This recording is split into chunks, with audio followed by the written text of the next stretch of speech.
Food for Thought with Professor David Ndete. Welcome to yet another episode of Food for Thought with Professor Ndete.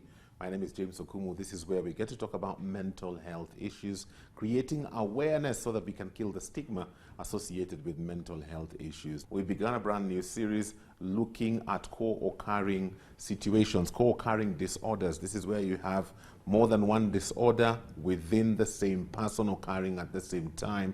How do you know about it? How do you diagnose it? Is there treatment for it? Those are some of the things we are looking at. So let's move back to where we left it off last week as we continue with our discussion.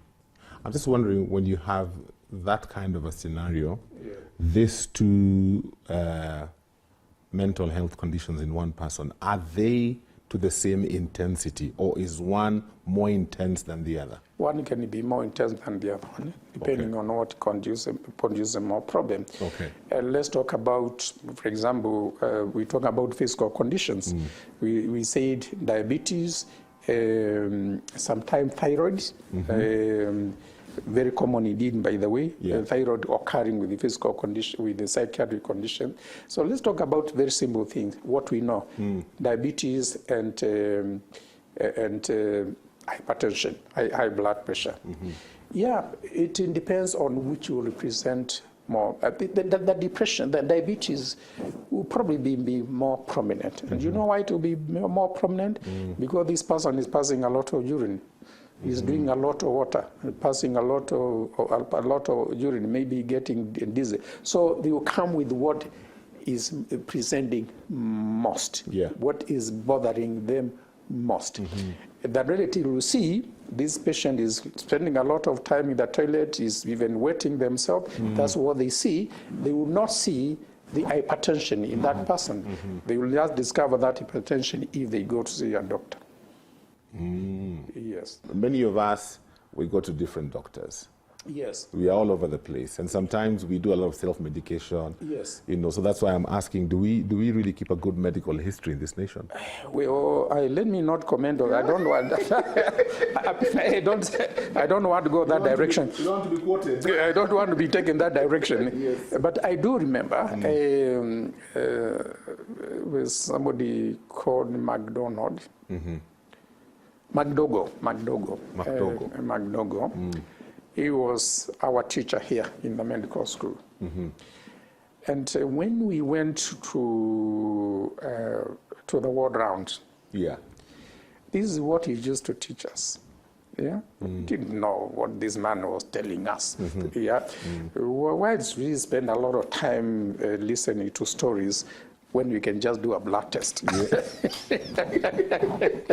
Yes, McDougall. He's still alive, by the way. And this is what he used to teach us. Please, laboratory tests are important, but there is nothing more important than taking good history.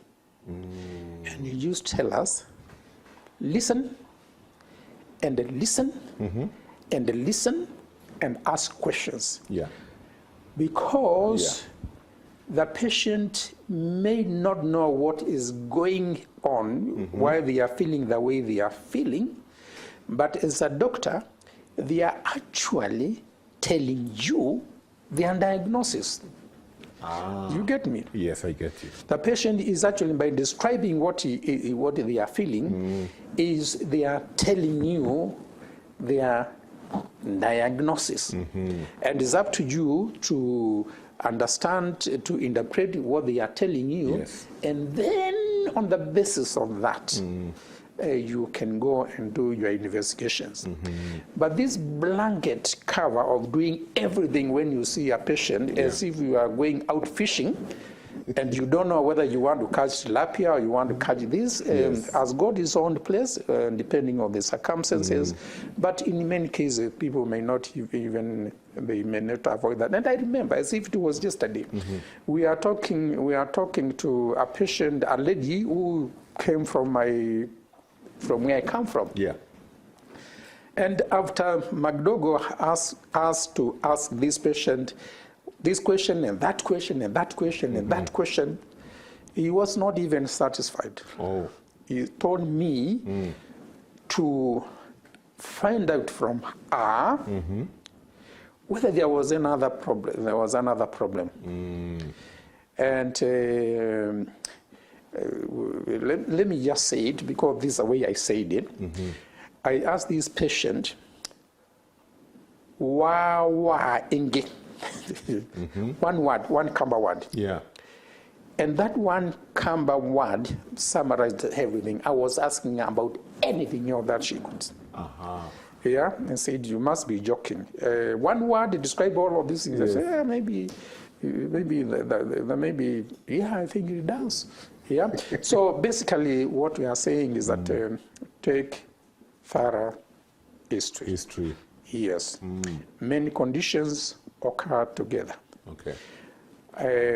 One condition may have different presentations, especially when we are talking about diagnosis like depression and anxiety, on different types of anxiety. And there are very many different types of anxiety. There are very many different fashions of depression, but you cannot replace history.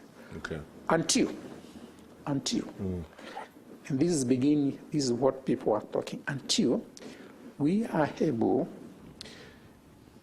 to take my blood, take it to a laboratory, and they do the test knowing what it is that they're looking, and they will come and they take for you, this is your condition, and don't go beating about the bush. If I'm suffering from depression, there are 1,001 types for treating depression, anxiety.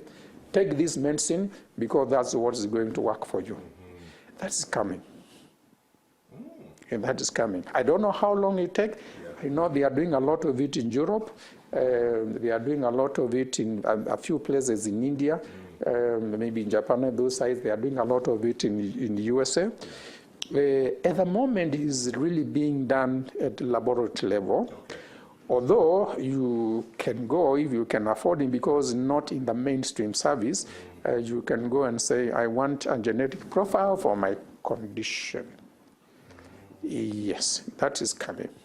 I don't know how long it takes to be in the public domain, but I hope it's going to be sooner than later. Okay. Yeah.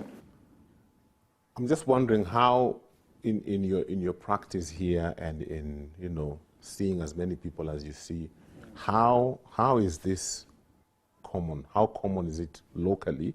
And also, is it easy to miss one condition because the other one is presenting itself so heavily that because of the mildness of the other one, there's a tendency not to actually diagnose it?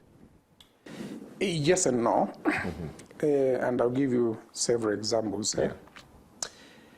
Many people would have heard of schizophrenia. Yes. As a condition.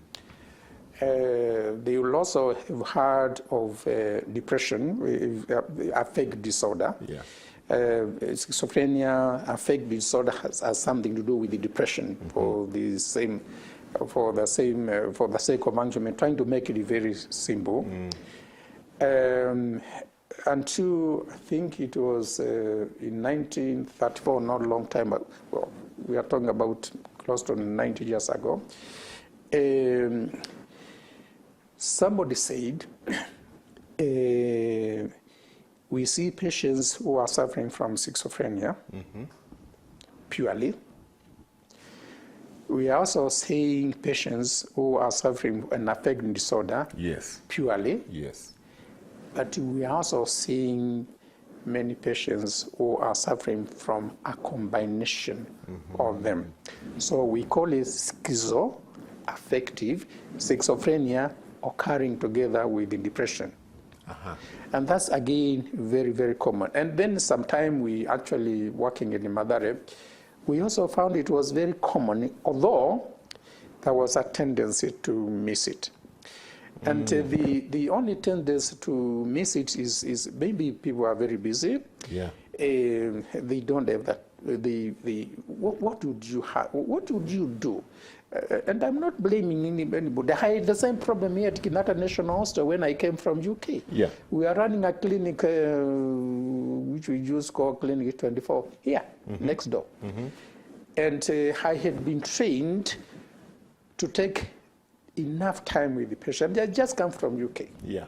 So I was sitting in this clinic with 20 patients to see between 9 and 12, because there will be another clinic coming and there will be patients waiting outside. Yes. So the doctor, I told the nurse, but it's not possible. I need to take time. We want to see these patients. There is not enough time. They say, well, we have a clinic at 2. The patients are waiting outside. There's a new generation of doctors. And say, but this is the way I was trained. Yeah. They just laughed at me. This is Kenya. This is Kenya. My job as a nurse in charge of this place is that all of these patients must be seen. Must be seen.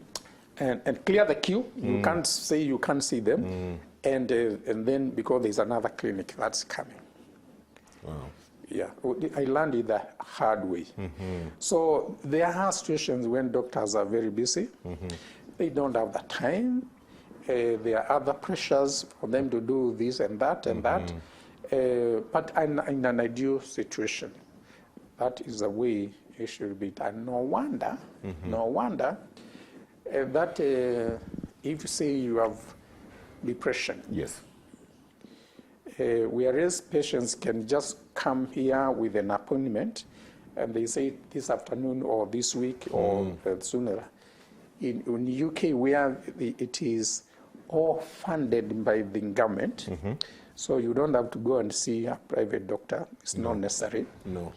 It doesn't matter who you are, whether you are the president or there, you go to the same services.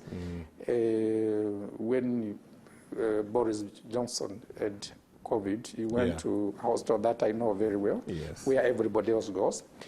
In UK, with simple depression, you may wait for several months to see a psychiatrist. Wow. The same place happens in UK, in very many other countries, in Canada for sure, where they have a similar system.